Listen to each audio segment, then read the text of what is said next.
Hello everybody, welcome back to my channel.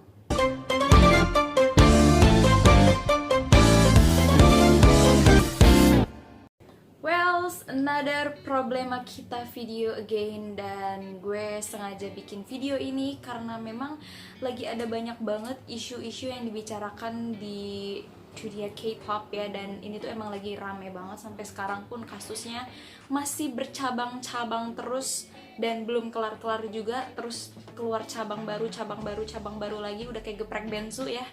Gue sampai pusing banget gitu. Bahkan temen gue yang non K-popers pun sampai nanya gitu ke gue, si artis ini katanya kena ini ya, itu ya, sampai blah. Gue nyampe pusing banget setiap hari, setiap scroll timeline di Twitter, di Instagram, isinya semuanya kasus terupdate ataupun kasus baru justru yang keluar, yaitu adalah kasus isu bullying di kalangan K-pop idol. Bahkan ke aktor dan juga aktris Korea juga kena gitu beberapa.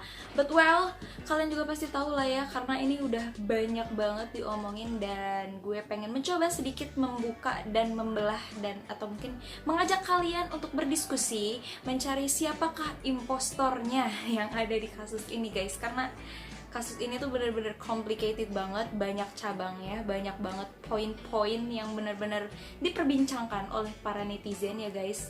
But well, kita langsung aja mulai problema kita yang kelima dengan tema kasus bullying idol K-pop.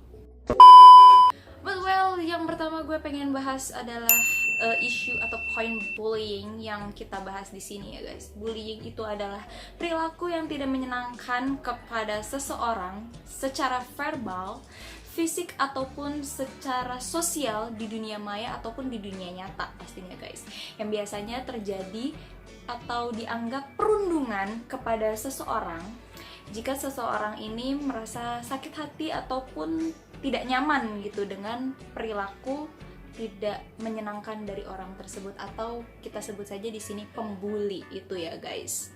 Dan kita sebut korban ini adalah sebagai korbannya atau the victim mungkin.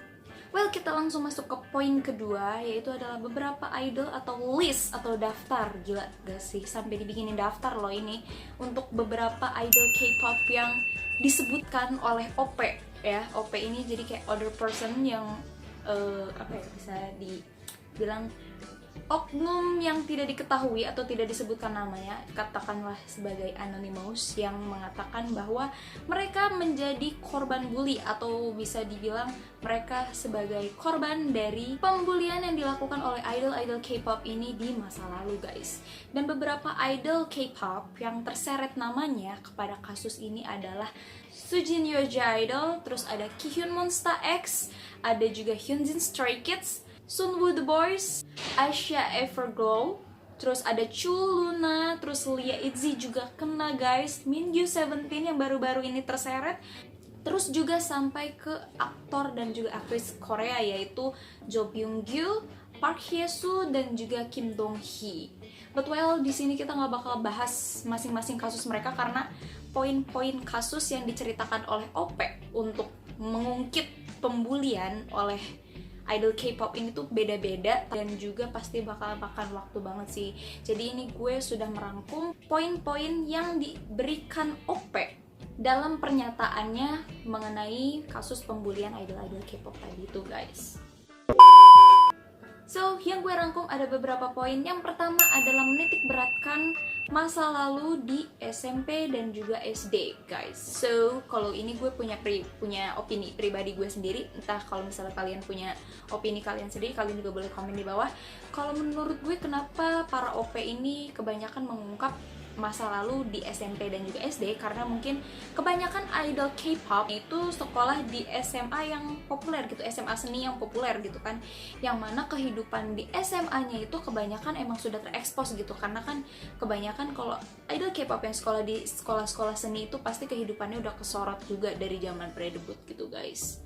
Dan yang kedua adalah isu merokok dan juga minum alkohol di bawah umur.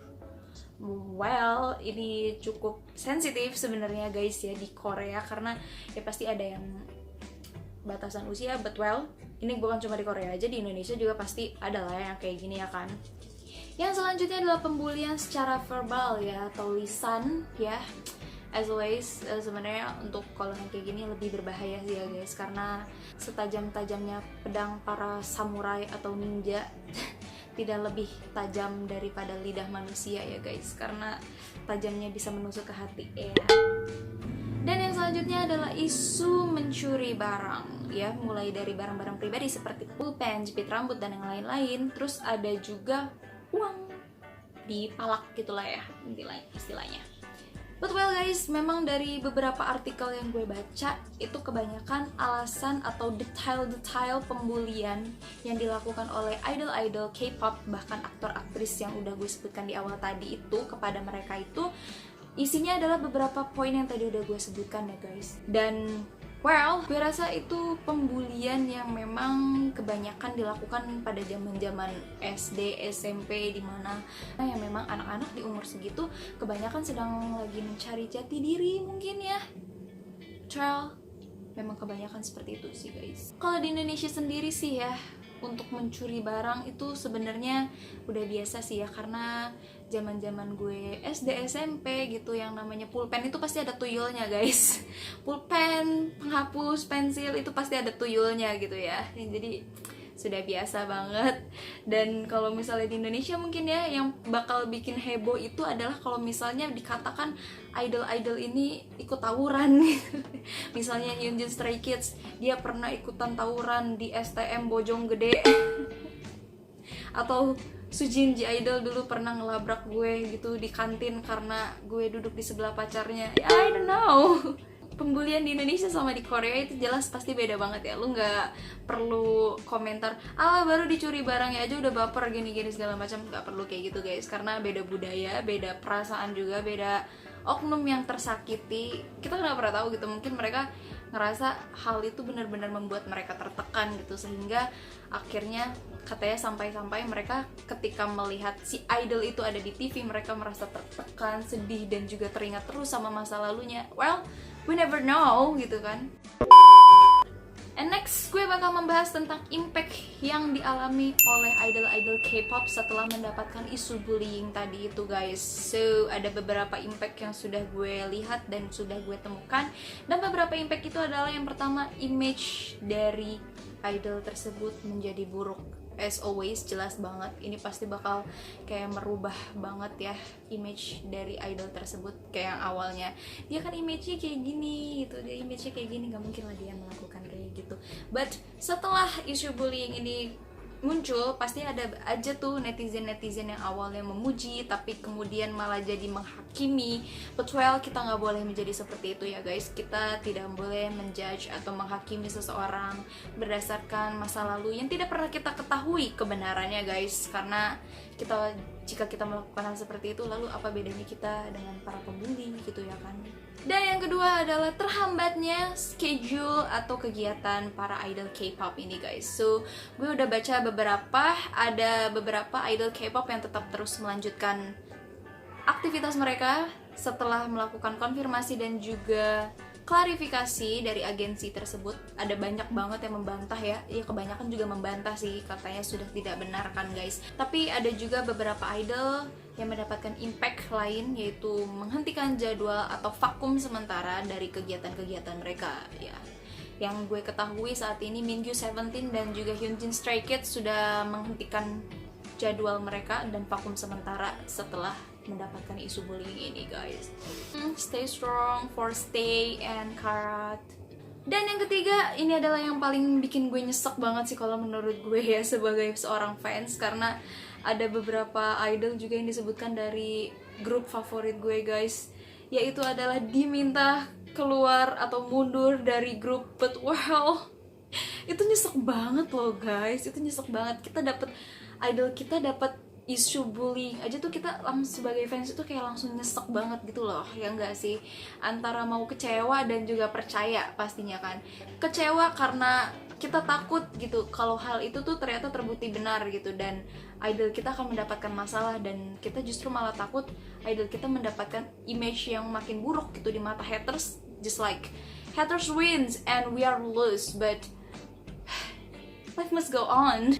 tapi kita juga harus percaya gitu kepada idol kita, dimana kita harus selalu mendukung idol kita gitu kan. But well, sejauh ini yang gue lihat semua idol yang udah gue sebutkan di awal tadi itu sudah melakukan klarifikasi dan juga sudah mengkonfirmasi tentang isu tersebut guys. Kebanyakan membantah dan juga saat ini ada beberapa yang masih kayak melakukan konfirmasi, klarifikasi dengan oknum terkait gitu ya guys.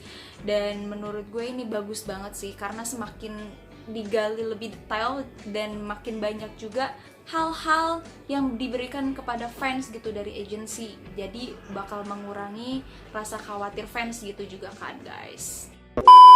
Dan yang terakhir yaitu adalah rumor yang beredar. Yes, tapi rumor yang beredar ini gue cuma ambil satu aja karena ini emang cuma satu dan ini cukup akurat sekali guys, yaitu adalah pengalihan isu. Well, hal ini udah nggak aneh banget ya di Korea guys, I mean di dunia K-pop juga. Karena katanya di Korea sendiri pun memang lagi ada isu yang gempar banget, yaitu atlet kembar, katanya atlet volleyball gitu. Dia kembar dan katanya mendapatkan isu bullying yang kemudian memang terbukti sebagai suspek atau tersangka gitu tuh. Jadi keluarlah isu bullying kepada idol-idol K-pop. Dan kenapa Korea, why South Korea, kenapa idol K-pop yang justru dijadikan tumbal untuk menutupi isu tersebut. Dan ini juga kesalnya itu kenapa harus ditutupi dengan isu bullying juga. Ini malah jadi kayak add oil to the fire banget ya guys sih gitu tuh. Di Korea lagi panas gitu, atlet nasional yang lagi tertangkap sebagai seorang pembuli dicoba untuk ditutupi dengan isu K-pop idol yang kena isu bullying gitu. Jadi ini kayak apa sih gitu tuh. Ini sama sekali tidak menutupi, ini malah kayak makin bikin panas. Ya tadi gue bilang itu add oil to the fire banget guys. Pusing. Bahkan sampai Dispatch pun bertindak untuk mencoba menutupi ya guys, dengan dikeluarkannya isu atau berita G-Dragon berpacaran dengan Jennie Blackpink, but nyatanya itu tidak berfungsi. Dispatch sepertinya kalian telah kehilangan eksistensinya deh. Coba kalau Dispatch keluarinnya isu gue pacaran sama I Am Monsta X gitu. But well, just on my dream. But well guys, itulah beberapa hal yang ingin gue bahas aja di sini ya guys. Kebanyakan sih sebenarnya ini adalah poin-poinnya aja sih, dan juga beberapa opini dari diri gue sendiri. But well, menurut gue kasusnya ini juga masih berjalan ya guys. Ada beberapa kasus yang masih berjalan dan gue juga masih tetap liatin update-annya. So, kalau misalnya gue ada kesalahan kata ataupun ada kurang update-nya, please kasih tahu gue, komen di bawah, kita bahas bareng-bareng, kita diskusi bareng-bareng. Betul, gimana menurut kalian? Kalau menurut gue sih ya, tadi gue bilang gitu, menjudge atau menghakimi seseorang gitu berdasarkan masa lalu yang tidak pernah kita ketahui, itu tidak akan ada bedanya gitu tuh kita dengan para pembuli itu guys. Yang pasti kita jangan menghakimi terlebih dahulu lah ya, sebelum ada detail ataupun hasil akhir dari kasus ini gitu tuh. Please keep silent aja, kita harus jadi penonton aja dulu lah ya. Meskipun sebenarnya kalau misalnya udah kelar gitu dan udah ketahuan siapa impostornya di sini gitu, but well, jangan menghakimi guys, jangan menjudge, please don't bully in person ya guys. Meskipun mengatasnamakan justice atau keadilan gitu, tapi kalau misalnya cara menegakkan keadilan kalian dengan cara menghakimi atau bullying lagi, lalu apa bedanya kalian dengan para pembuli itu gitu loh. Sedih ya guys. But well, as always, gue selalu bilang, jadilah fans yang supportive ya guys kepada idola kalian. Kita harus dukung idol kita guys, dukung terus. Well guys, gue gak pernah bosan untuk ingetin kalian, jangan lupa kalau kalian suka dengan video-video dan konten-konten yang ada di YouTube channel gue, jangan lupa klik subscribe-nya. Mega Maharani Putri, gampang aja. Jangan lupa juga nyalain lonceng notification-nya supaya kalian tahu kapan dan video terbaru apa aja yang gue upload selanjutnya nanti. And as always, if you like this video, don't forget to click like, comment, and share. And around the last one for me. See you on next video. And stay humble, be nice, be kind, and courage.